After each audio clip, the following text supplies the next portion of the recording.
The glass shattered before anyone could stop it. A crystal tumbler slipped from Adrian Blackwood's hand, crashed against the marble floor, and exploded into 1,000 glittering pieces. The sound echoed through the silent boardroom, where 20 executives froze mid-presentation. No one moved. No one even breathed. Adrian stood at the head of the table, one hand pressed tightly against his chest as a sharp pain spread through his body. His vision blurred. The graphs projected across the massive screen melted into meaningless colors.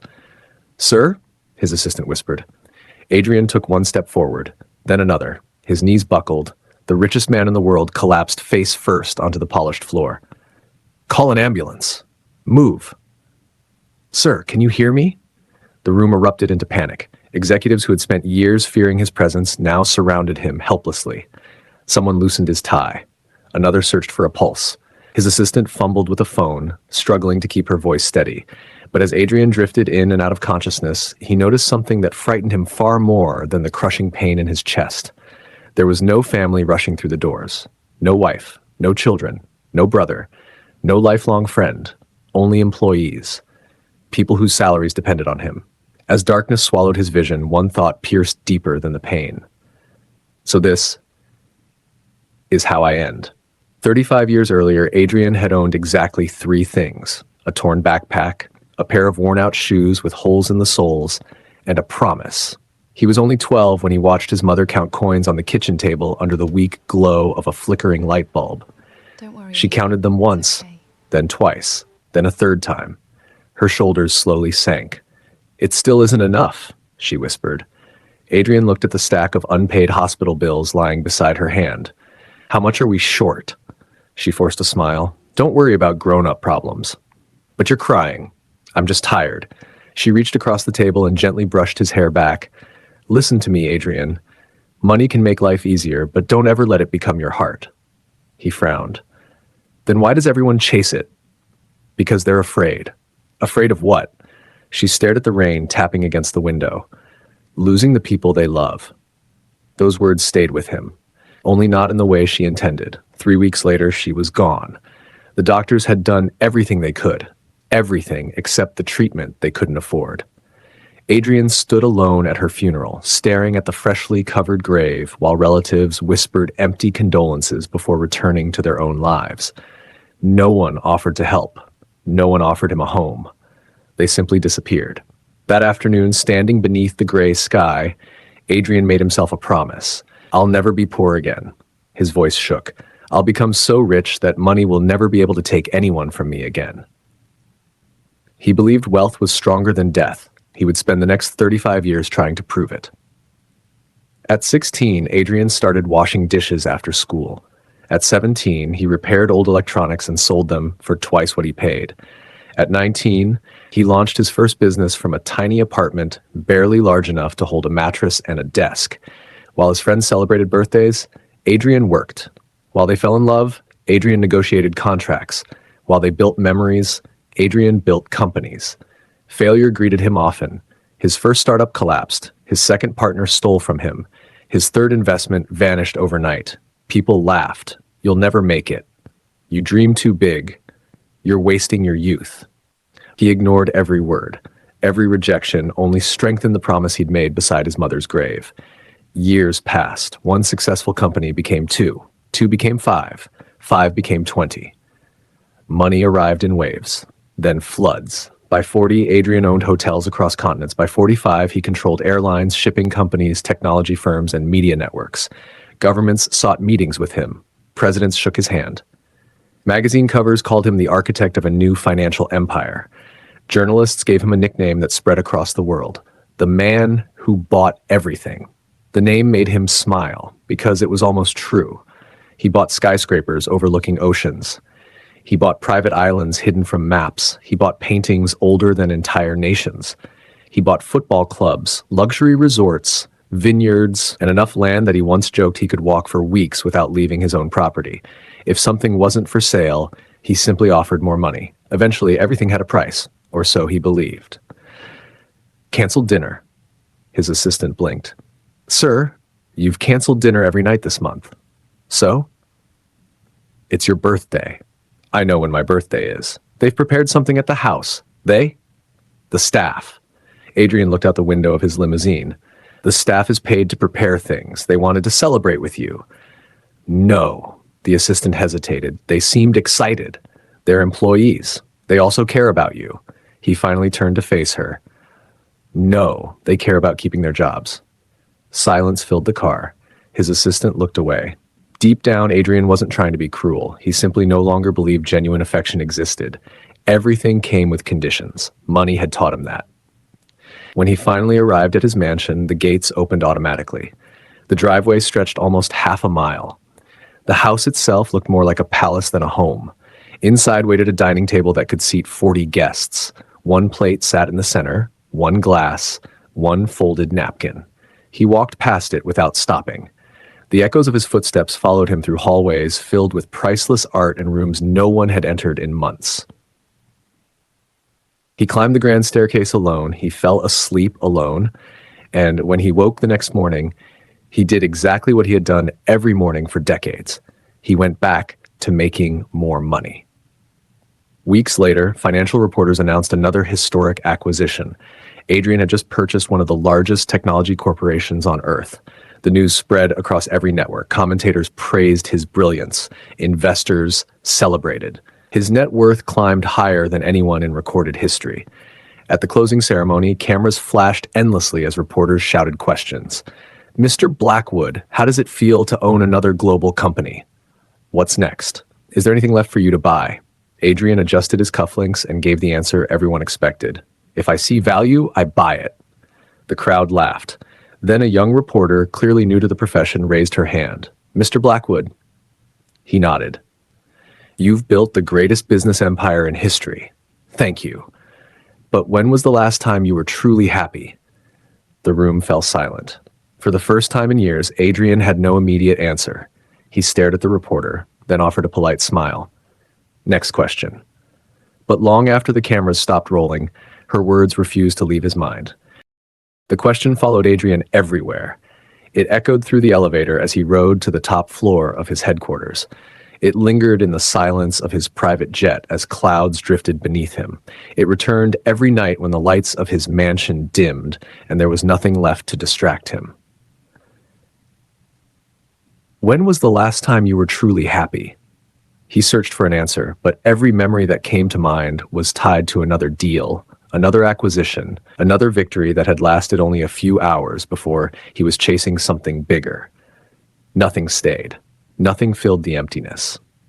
A week later, Adrian stood before the floor-to-ceiling windows of his office while the city buzzed thousands of feet below. His chief financial officer entered with a grin. Congratulations. For what? We've officially crossed another milestone. And? You now own controlling interests in companies operating in over 90 countries. Adrian nodded absent-mindedly. The CFO chuckled. That's it. 20 years ago, you'd have opened a bottle of champagne. I don't drink champagne before noon. I'm serious. So am I. The CFO studied him carefully. You've changed. No. You don't even seem excited anymore. Adrian looked at the skyline. Find another company. We've already bought the biggest one. Then find a bigger opportunity. There isn't one. There always is. The CFO hesitated before speaking again. Sir, what exactly are we chasing now? Adrian didn't answer, because for the first time in his life, he didn't know. The answer came in the form of pain. It started as a tightness in his chest during a meeting in Singapore. He ignored it. Then dizziness struck during a speech in London. He blamed jet lag. When his vision blurred while signing a merger agreement in New York, he still refused to slow down. Reschedule nothing, he told his assistant. But you're pale. I've looked worse. You almost fainted. I didn't. You grabbed the table to stay standing. I was thinking, she sighed. No, sir, you were falling. Even then, Adrian refused to listen. His calendar remained packed. His flights continued. His empire expanded. Until the morning the crystal glass slipped from his hand. When Adrian finally opened his eyes again, the first thing he saw was a white ceiling. The second was a heart monitor steadily beeping beside his bed. The third was the empty chair near the window. No one had been waiting. A doctor entered moments later, carrying a tablet. Good. You're awake. 2 days. 2 days. Adrian frowned. My meetings were canceled. My board? They'll survive. My investors? They're outside worrying about their money. And my family? The doctor looked at him quietly. I was going to ask you the same question. The room became painfully silent. After reviewing the test results, the doctor placed the tablet down. You've built an extraordinary life. I know. No. The doctor's voice softened. You've built an extraordinary business. Adrian remained silent. Those are not the same thing. I don't need philosophy. You need honesty. The doctor folded his arms. Your body is exhausted. I'll recover. If you continue this pace, he stopped speaking. Say it. You may not get another warning. Adrian looked away. You need rest. I don't have time. The doctor almost laughed. You've spent your entire life buying time with money. He stepped toward the door. But eventually, everyone runs out. Against every instinct he had, Adrian agreed to take 2 weeks away from work. His executives protested. His investors complained. His assistant practically celebrated. You should go somewhere peaceful. I own peaceful. No. She smiled. You own expensive. There is a difference. She nodded. A very big one. 3 days later, Adrian left without security escorts or media announcements. For the first time in decades, he drove himself. No chauffeur. No convoy. No schedule. Just an unfamiliar stretch of countryside road winding through hills painted gold by the late afternoon sun. It felt strange, liberating, terrifying. Then the rain arrived. Without warning, thick clouds swallowed the sky. The wind howled across the empty highway. Moments later, his luxury sedan lurched violently. A warning light flashed across the dashboard. The engine coughed. Another warning. Then silence. The car rolled to a stop beside an empty road. Adrian tried the ignition again. Nothing. He checked his phone. No signal. He looked around. Nothing but trees, rain, and miles of unfamiliar countryside. For the first time since he was a teenager, money was completely useless. Rain soaked through his expensive coat within minutes. His polished shoes sank into mud as he followed the road, hoping to find anyone willing to help. Lightning cracked overhead. The cold bit into his hands. Nearly 30 minutes later, a faint light appeared through the storm. A tiny roadside cafe. Its sign swayed gently in the wind. Warm yellow light spilled from its windows. Adrian pushed open the wooden door. A little bell rang overhead. Every conversation inside stopped. The cafe wasn't fancy. There were only 6 tables. A fireplace crackled in one corner. The smell of fresh bread filled the room. Behind the counter stood an elderly woman wiping her hands on an apron. She smiled warmly. Oh, goodness. She hurried over. You're drenched. I'm fine. She ignored the answer. Come closer to the fire before you catch pneumonia. Adrian blinked. People usually waited for permission before telling him what to do. She simply took charge. I don't want to disturb anyone. Nonsense. She pointed toward an empty chair. Sit. Something in her voice reminded him of his mother. Without thinking, he obeyed. She disappeared into the kitchen. Minutes later, she returned carrying a steaming bowl of soup, fresh bread, and a towel. I didn't order anything. I know. I'm only looking for directions. You can look for directions after you eat. She placed the bowl in front of him. You look like someone who's forgotten what a home-cooked meal tastes like. Adrian stared at the soup. I can pay. She laughed. I certainly hope so. Despite himself, he smiled. It was small, barely noticeable. But it was the first genuine smile to cross his face in years. He picked up the spoon. The warmth spread through him almost instantly. The soup was simple, nothing extraordinary. Yet somehow, it tasted better than every meal prepared by world-famous chefs in his mansions. Good? The woman asked. He nodded. Very. I've been making that recipe for 40 years. It shows. My husband taught me. Where is he now? She looked toward the window. He passed away 8 years ago. I'm sorry. I was too. She smiled gently. But grief becomes lighter when you keep loving the people who are still here. Before Adrian could respond, the front door burst open. A boy of about 10 rushed inside carrying a stack of firewood. Grandma, I'm in the kitchen. The boy stopped when he noticed Adrian. Oh, he smiled. Hello. Hello. The boy set the wood beside the fireplace. You look funny. Adrian raised an eyebrow. I do? You're wearing clothes that look too expensive for this road. The elderly woman laughed from behind the counter. Mason, manners. What? It's true. Adrian found himself chuckling. I suppose you're right. Mason pulled up a chair without asking. My name's Mason. Adrian, what do you do? There it was, the question everyone always asked, usually followed by amazement, usually ending with requests. He hesitated. I work in business. Mason shrugged. My grandma makes the best pies in the county. I'm sure she does. So maybe she's richer than you. Adrian looked at the boy. Maybe she is. For reasons he couldn't explain, he meant it. Adrian looked at the boy for a long moment. Then, for reasons he couldn't explain, he asked, "Why would you say that?" Mason shrugged, as if the answer were obvious. Because Grandma has lots of people who love her. The words landed harder than any business negotiation Adrian had ever faced. Before he could respond, Clara carried over a slice of warm apple pie and placed it on the table. I didn't order dessert. I know, she replied with a smile. Sometimes kindness doesn't wait for permission. I can pay for it. She folded her arms. Young man, if you mention money one more time, I'm charging you double. For the first time in years, Adrian laughed. Not the polite laugh he gave at charity galas or shareholder dinners, but a real one that surprised even him. The rain continued to fall outside, but inside the little cafe, time seemed to move differently. People talked, they teased one another. An elderly farmer complained about losing another chicken to a fox. A young couple argued playfully over whose pie recipe was better. Everyone knew everyone. No one seemed to be pretending. When the storm finally eased, Adrian reached for his wallet. How much do I owe you? Clara looked at the handwritten receipt. $12 for the soup and the pie. A gift. He placed $500 on the counter. She frowned. I don't have enough change. You can keep it. She pushed the money back toward him. I don't need to. It's nothing to me. She looked him straight in the eyes. It may be nothing to you, but accepting money I didn't earn would become something to me. For a moment, neither of them spoke. Finally, Adrian smiled, picked up the bills, and replaced them with exactly $12. As he reached the door, Clara called after him. The road should be clear by morning. I'll have someone collect my car. You could stay in the guest room upstairs. He hesitated. I couldn't impose. She chuckled. Hospitality isn't an imposition. That night, Adrian slept in a room no larger than the walk-in closet of his mansion, yet it was the best sleep he had enjoyed in decades. The next morning, he woke to the smell of pancakes and coffee. Mason was already sitting at the table. Morning. Morning. You snore. I do not. You do. Clara laughed from the stove. He's telling the truth. Adrian shook his head. I suppose I owe you both an apology. For what? Mason asked. For keeping you awake.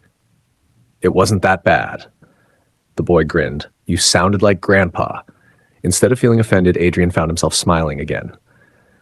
Something inside him was beginning to soften. After breakfast, a tow truck arrived. His assistant had finally managed to trace his location. She stepped out of the vehicle looking both relieved and horrified. There you are. I've been here. We've been looking all night. I'm aware. The board wants an emergency meeting. They can wait. She blinked. I'm sorry. What? They can wait. Those 4 words shocked her more than the broken-down car. For 30 years, Adrian had never postponed a meeting. Not once. Before leaving, he turned toward Clara. Thank you. For breakfast? For treating me like me, she smiled gently. I don't know who you are, Adrian. I know. I only know you were cold, hungry, and needed a place to rest. As the car pulled away, Adrian watched the little cafe disappear in the rearview mirror. For reasons he couldn't explain, he already wanted to go back. 1 week later, he did. This time there was no storm, no emergency. He simply drove there. When the bell above the cafe door rang, Mason looked up from sweeping the floor. You came back! I said I might. I thought grown-ups always forget. I almost did. Clara appeared from the kitchen. I had a feeling we'd see you again. How? You smiled before you left. He frowned. Is that unusual? For someone carrying as much weight as you? She nodded. Very. He spent the afternoon helping Mason repair an old wooden fence behind the cafe. His hands, accustomed to signing billion-dollar contracts, struggled to hammer ordinary nails. Mason burst into laughter after Adrian bent his 3rd nail. You're terrible at this. I negotiate mergers. I don't know what that means. It means I'm usually better with pens than hammers. Well, the boy handed him another nail. Today's your lucky day. By sunset, the fence stood straight enough to satisfy Mason, if not Adrian. You'll get better, the boy encouraged. I hope so. No, Mason smiled. I know so. It was such a simple expression of confidence. No agenda, no expectation, no contract attached. That evening, several neighbors gathered outside the cafe for dinner. My long tables were pushed together. Children ran through the yard laughing. Someone played an old guitar. Another person passed around fresh bread. Clara handed Adrian a plate. Sit. I don't want to intrude. If you're sitting at the table, she smiled, you're no longer a stranger. As dinner continued, Adrian listened more than he spoke. He learned that the farmer who complained every Tuesday secretly paid school fees for 2 orphaned children. He discovered that the mechanic fixed elderly neighbors' cars without charging labor. He watched people argue, forgive each other, laugh, and share stories that had nothing to do with money. No one asked about his career. No one cared what watch he wore. No one treated him differently. They simply made room for another chair. As darkness settled, Mason looked up at the stars. My grandpa used to say people are like campfires. Adrian glanced toward him. What does that mean? The more warmth they give away. The boy smiled. The more people gather around them. Adrian stared quietly into the fire. His entire life, he had believed people gathered around success, around power, around wealth. But sitting there beneath the stars, surrounded by ordinary people whose laughter came so easily, he began to wonder if he had been chasing the wrong kind of riches all along. For the first time in decades, Monday morning arrived. And Adrian wasn't looking forward to work. He was looking forward to coming back. Monday became Friday. Friday became the following weekend. Before long, Adrian found himself making the same drive every Saturday morning. The board believed he was taking time to recover. His assistant knew better. She watched him leave the city wearing simple clothes of tailored suits, carrying homemade cookies Clara had insisted he take home the week before. You're smiling more, she said one morning. Am I? You don't even notice anymore. He looked out the windshield. I think I finally remembered how. Weeks turned into months. Adrian helped repair old barns, painted fences, served soup during the cafe's busiest hours, and even learned how to bake Clara's famous apple pie, though Mason insisted his first 3 attempts were better suited for building materials. For once, Adrian didn't mind being laughed at. He laughed with them. Then everything changed. A tourist recognized him. At first, it was only a photograph. Within hours, the image had spread across the internet. The world's richest man secretly working at a roadside cafe. By the next morning, satellite trucks crowded the quiet road. Reporters knocked on Clara's door. Curious visitors filled every parking space. Influencers live-streamed outside the cafe. The peace that had healed Adrian disappeared overnight. Inside, Clara quietly wiped the counter. You should have told us. Adrian lowered his eyes. I was afraid. Of what? That if you knew who I was, you'd treat me differently. Clara walked around the counter and gently placed a hand on his shoulder. Oh, Adrian. Her voice carried disappointment, not anger. We wouldn't have loved you more because you were rich. She paused, and we wouldn't have loved you less. Those words broke something inside him. For years, he had measured every relationship by what money could provide. Now he realized genuine love had never asked for proof of wealth. The following Monday, Adrian entered the boardroom once again. The same polished table, the same executives, the same skyline beyond the glass. Only this time, he was different. His chief financial officer began speaking immediately. We've prepared 3 new acquisitions. I'm not buying them. The room fell silent. Another executive leaned forward. The market expects expansion. It can expect something else. You're walking away from billions. Adrian smiled softly. I've spent my entire life adding numbers to accounts. He looked around the room. I forgot to add people to my life. Before anyone could object, he placed a single envelope on the table. My resignation. Gasps filled the room. You can't be serious. I've never been more serious. What about your legacy? Adrian stood. For years, I thought my legacy would be everything I owned. He shook his head. I'd rather be remembered for the lives I touched. Over the next year, Adrian transferred much of his fortune into hospitals, scholarships, community programs, and small business funds for families who simply needed a chance. Not because headlines demanded it, not because investors approved, because somewhere along the way, a bowl of soup and a $12 bill had taught him the difference between wealth and worth. Years later, a young journalist visited the same little cafe. Adrian was sitting outside beneath the evening sky, helping Mason, now a young man, repair another old fence. The reporter smiled. "Mr. Blackwood, people still call you the man who bought the world." Adrian chuckled as he drove another nail into the wood. "They can call me whatever they like. Do you have any regrets?" He looked toward Clara, who was laughing with neighbors as fresh bread came out of the oven.